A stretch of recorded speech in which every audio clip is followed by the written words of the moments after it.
Hello and welcome to this video. This is a part 2 to my first video, which was titled something of the sort of the whole beat metronome practice, the WBMP, being deficient and primitive. I guess we could use a number of different words to describe the WBMP system, also known as the double beat or the whole beat system. Made famous on YouTube by Wim Winters. It is a highly flawed system. The system, I think, definitely was in use. It was in use, and it was based on partially upon Maelzel's, the inventor of the metronome, Maelzel's instructions on how to use the metronome. As Wim Winters, makes clear in his videos and on his website. I'm in agreement with Wim on this point. The double beat system was used. Now it's a matter of figuring out who used it, and of those composers that did use it, or where the evidence, the musical evidence points towards that they probably did use it, well, we have to figure out, since it's such a, as I'll show in this video and I showed in the last video, since it's such a inefficient or deficient and primitive and lacking system, it's an old-fashioned system. Since all of these things are true, and I'll show you very clearly in this video, then the metronome speeds given by the composers who used the double beat system have to be interpreted in a special fashion. We can't just interpret these marks literally, because there are so many, the chances are so high for miscalculations and error in this system that really we have to consider that when we're looking at metronome speeds. For instance, those crazy speeds that Beethoven gives in the Hammerklavier Sonata. I'll talk about that more towards the end of this video, about Beethoven's Hammerklavier, and then hopefully the next video after this will actually be about the Hammerklavier Sonata, and I'll just focus just on that work alone.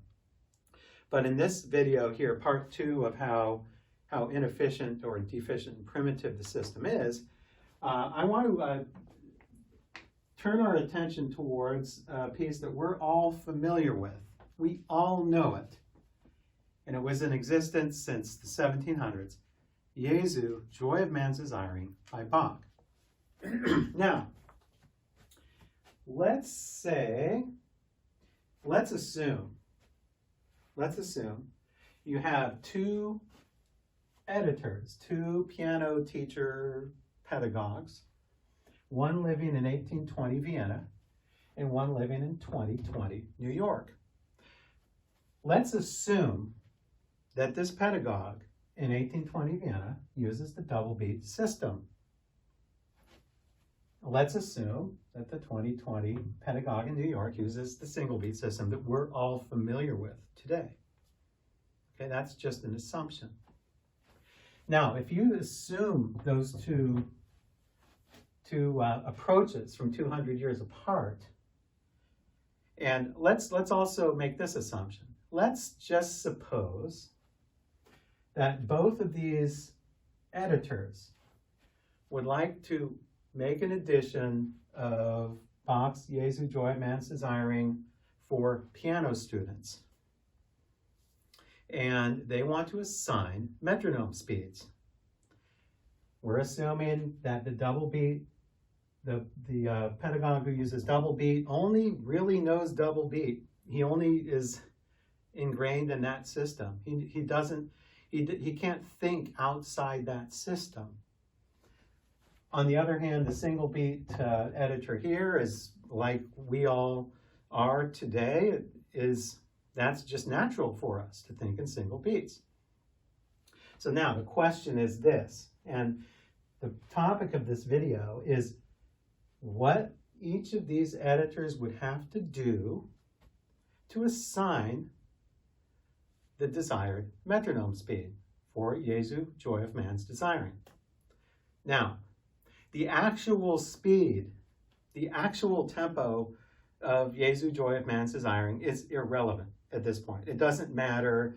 I'm not trying to prove this or that tempo for Bach's piece. That has nothing to do with it. It's just we have to select one speed. We have to select something. So let's just assume that both of these editors wanted what we would consider the single beat tempo of 56 beats per minute.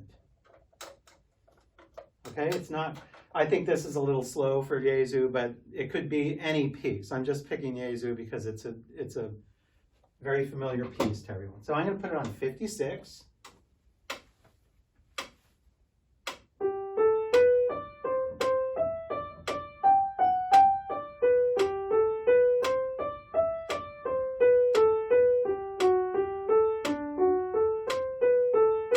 Okay, that's what it sounds like at 56. Not a bad speed. You know, could be faster, could even be slower. But this isn't about proving the speed for Jesu.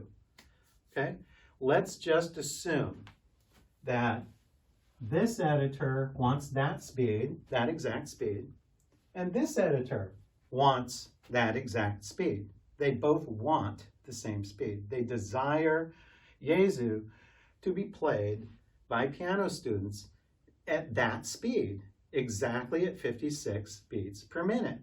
What would the steps be? Well, let's look at this one first. Okay, one step is required. This pedagogue would select either if it's notated in 9/8 or 3/4 with triplets. That's irrelevant. That doesn't have anything to do with it, really. Well, it will a little bit when we get over here. But let's just say that this pedagogue here assigns either 56 per dotted quarter note, if it's in a 9/8, or a quarter note equals 56 if it's in 3/4 with triplets. Okay, it's that easy. Done, finished, it's over, 56. Okay, now we're gonna get into the craziness. This is really insanely crazy, I'm telling you. Okay, we think, oh, it's so easy. Oh, you just assign a metronome speed. It's not, okay? If you're working within the double beat system, in a piece in triple meter with triplets, it's absolutely head spinning what you have to do to come up with the right speed. First of all, let me just reiterate, I think I read this in the last video about Maelzel here. Maelzel says in his instructions on how to use a metronome, it being well understood that in this and every other case, each single beat or tick forms the part of an intended time and is to be counted as such, but not the two beats produced by the motion from one side to the other. So if I'm just interpreting from a double beat perspective, it's the two beats of the metronome click. It's that and that form part of the intended time, not just one click as the single beat composers think, like over here. This creates a huge problem when we're dealing with threes, anything in threes, okay? Because the double beat system is, by definition, double beat. Double is 2. There are no things in threes. Maelzel didn't specify anything about threes, and probably because he wasn't even a musician. Maelzel was an inventor, he was an engineer, he was sort of a, kind of a jack of all trades who wanted to get rich quick and invented devices to make as much money as he could make. He was sort of a charlatan in his day. He wasn't a musician. Okay, Maelzel wasn't a performing musician. He wasn't a performing composer. He wasn't any of those things. He wasn't proficient on an instrument. So would we take advice from somebody who is not a musician? would you take musical advice on tempi from a plumber, an electrician, or an inventor? I don't think so. Okay, so first of all, we have to really question Melzel's words with absolute scrutiny because, well, you know, what he says could be true and could work, but then again, he wasn't a performing musician. So how is this practical? Now, if Melzel did know what he was talking about, if Melzel was a proficient on an instrument and a performing musician and a composer perhaps, then he obviously would have modified this last sentence into, but not the 2 or 3 beats produced by the motion from side to side to side. So this, if you only work in 2s, it's a highly deficient system. If you also work in 3s, it's not so deficient, but it's still very primitive. But at least if there were a way to do 3s, and Melzel specified that in his instructions, it would make things a much less complicated. But since everything is in 2s, and we have 3s, we have triple meter plus groups of 3s, this creates problems. Okay, I'm telling you, your head spins. Okay, now, let's go about the processes that this editor would have to do to arrive at what we would say 56 is single beat. All right, well, one option is this. You just divide or multiply 56 by 2, which is 112, and put either in this case a dotted quarter equals 112, or in this case a quarter note equals 112, which would mean in the double beat system, that would mean this. That would mean you're putting it on 112. Okay, so the student, piano student, I'm saying, not somebody with a PhD in mathematics who can also play an instrument. Okay, a piano student has to put it on 112. Okay, so they see this mark in the music, 112. They put it on 112. And let's assume they're using the double beat system. Put it on 112. Okay, what do we have to do? Well, you have to play 2 of those clicks for every 3 of those notes. I mean, I can barely do that. Let's see.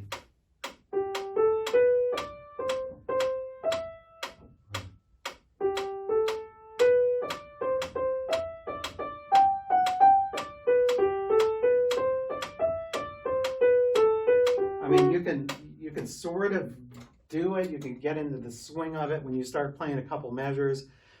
It's really, really weird. This is virtually impossible for anyone to do. I mean, do you really, really expect a piano student to do that? It's absolutely, it's impossible.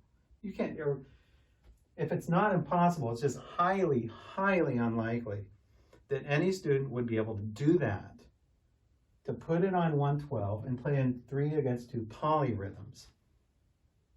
Because this editor here can't say 56 because that would be single beat. So if you can't say 56, that's ruled out. That's the easiest option of all. You can't use it.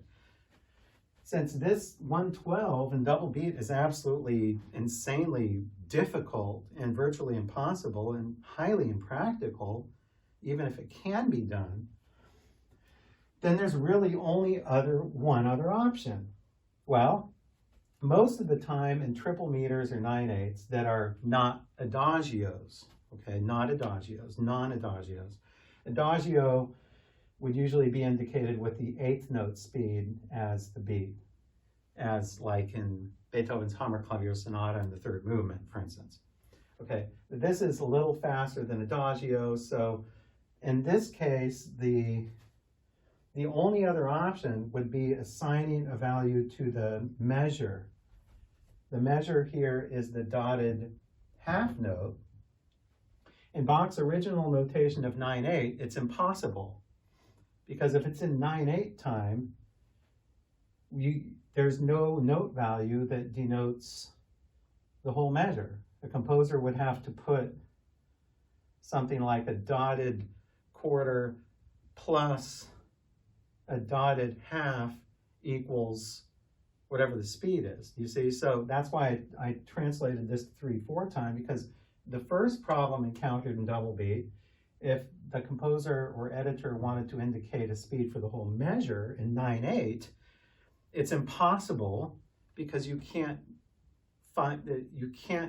express a note value for the whole 9/8 measure in one note value, but you can in 3/4. So he would have to translate it to 3/4 time with triplets, and then he would have to put dotted half equals whatever speed. Now, that aside the point, let's just pretend like that didn't exist. Well, what would he have to do, this editor? Well, he would have to play it at 56. Okay, there's no getting around that. He would have to actually play it and test it out. And let's say he tested it out and he wanted 56. So he thinks, oh, 56 is a perfect speed for this. So I think I'm going to assign 56. Okay? So then, what does he have to do now to translate it into double beat? Well, he has to divide it by 3. 56 divided by 3 is 18.6. Oh, what do you know? A decimal. What do you do now? Well, what do you do? Have you ever seen a metronome speed with decimals? I haven't. Have you ever seen fractional metronome speeds? I haven't. So you can rule that one out. So what does that mean? Well, he can't use 56. It's impossible. What do you know? It's impossible. He can't do it because it's 18.6666. Okay, so what does he do? Well, all right, he concedes a little bit. Okay, I'll round it off to 20. That way, when he rounds off 18.6 to 20, and then he multiplies it by 2 to get your double speed, which is 40. Then he indicates dotted half equals 40 for this one here. Let's say the the one with triplets, because this one is impossible. So he goes dotted half note equals 40 in double beat. Okay, first of all, realize this. He wasn't able to express the exact tempo he wanted. He had to move it to 60 in single beat because 56 divided by 3 is a decimal. Okay? Well, that's a big problem because that means he can't really indicate the tempo he wants. Do you see how that works? He can't indicate the tempo he wants. So he has to bend it a little. Okay, I'll do 60. And then 60, then multiplied 20. No, he goes to 20 and then multiplies 2 to 40. Okay, now 40. Let's put it on 40, okay? It's the slowest speed on the metronome. So now, the piano student living in 1820 Europe. The piano student, where we're talking like grade 4 piano student. This means with his mark of dotted half note equals 40, the piano student has to put on the metronome on 40 and play 2 of those beats in the time of one measure. So one beat has to go here on the downbeat. The other beat has to go like, let's see, 1, 2, 3, 4, 5, 6, 7, 8, 9. The other one has to go exactly midway between the second and third triplet note of the second beat. So one beat would have to be here. The other beat would have to be midway between those 2 notes. A piano student has to do this, okay? Let's try. 40. Oh. Well, I almost got it. Let me see.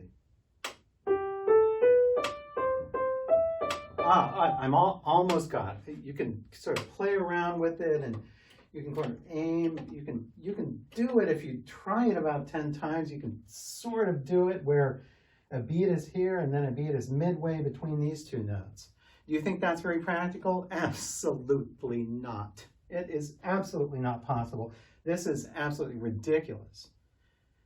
Ridiculous to the nth degree to expect the piano student to put it on 40 and to play 2 of those in the whole measure.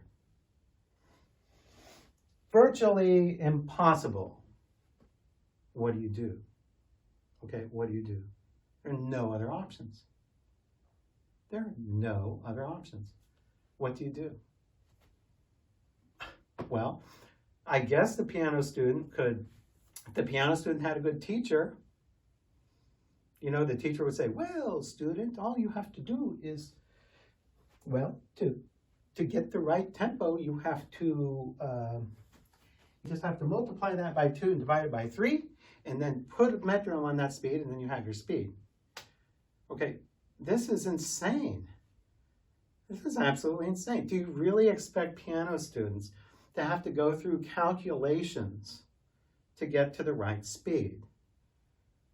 This is insanity. I mean, the double beat system was in use. Okay, well, I don't think we can really deny that it was used. It was in use, and it was used by composers and editors, especially in the early first half of the 19th century.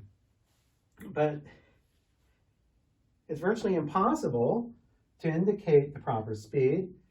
Even if he wanted the proper speed, he couldn't indicate it because it ended up in a fractional value. So he had to round it off. He had to round 18.66 off to 20. It's just insane.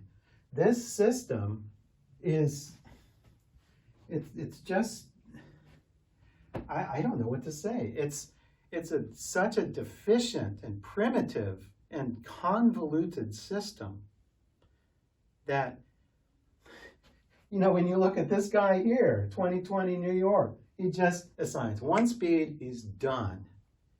It's easy. Done.